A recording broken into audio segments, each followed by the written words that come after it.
নারীদের আলাদা সংসার লাগে না, তারা নিজেরাই নিজেদের মাঝে এক একটা সংসার।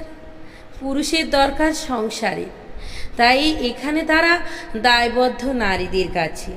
হ্যাঁ, উপার্জন, শক্ত শরীর, তীক্ষ্ণ বুদ্ধিমত্তা তাদের আছে, কিন্তু তাদের মাঝে মায়া নেই।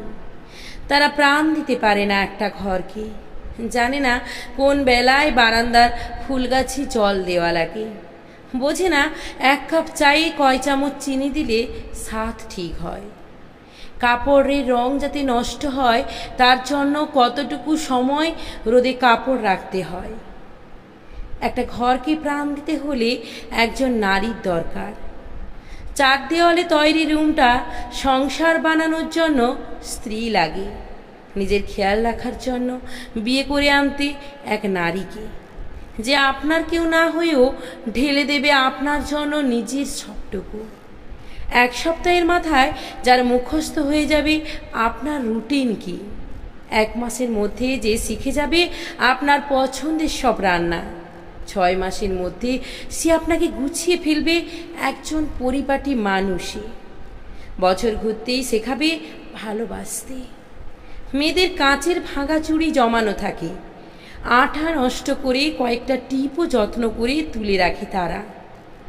শুকনো ফুলের জন্য থাকে তাদের আলাদা জায়গা। পুরনো চিঠির খামগুলো আজও তাদের যত্নে জলজল করে, বইয়ে তাকে ধুলো জমতে দেয় না। চোখের কাজল বা চুলের বেনি নিয়ে তারা যেমন যত্নশীল, তেমন জীবনের সবখানটায় তাদের ভূমিকা এমনই। ঘর যারই হোক না কেন, সেখানে মেয়েদের পা পড়া মানে আলাদা রং পাওয়া। ছোট্ট কুঁড়ের ঘরটা তাদের জাদুতে স্বর্গ হয়ে যায়। আপনি হাতে তুলতেই পারেন তাদের উপরেই, কারণ হলো আপনার শক্তি আছে, পুরুষালী দেহ আছে, ইচ্ছে মতো আঙুল তুলতে পারেন। তারা সব নীরবে শুয়ে যায় বলে অপবাদ দেওয়া বা তাদের চরিত্রকে নিজেদের খেয়াল খুশিতে বিশ্লেষণ করা আপনাদের পৈশাচিক সুখের জায়গা হতে পারে, কিন্তু সত্যি বলতে পুরুষ তাদের বলা হয় না যারা নারীকে সম্মান দিতে জানে না। ধর্ম বা সমাজ কোথাও বলা হয়নি নারীর উপর জোর খাটানো পুরুষত্ব, বরং যারা তা করে তাদেরকে কাপুরুষ বলা হয়।